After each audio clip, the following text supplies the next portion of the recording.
টাকা হিসাবে আমরা বিক্রি করি। এটা কোথায় যায়?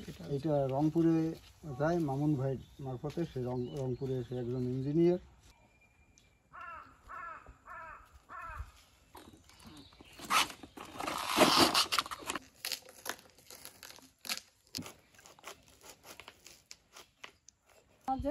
তারপর সেইটা দিয়ে বস্ত্র বানায় বা অনেক কারুকার্য জিনিস করে।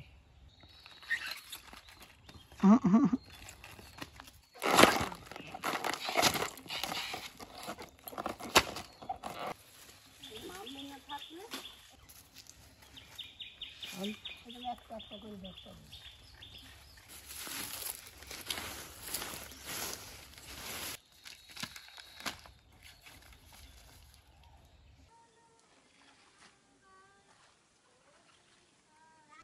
এরপরে এসে এগুলি 3 ফুট করে দিয়ে বা উপরে বড় হইলে অসুবিধা নেই।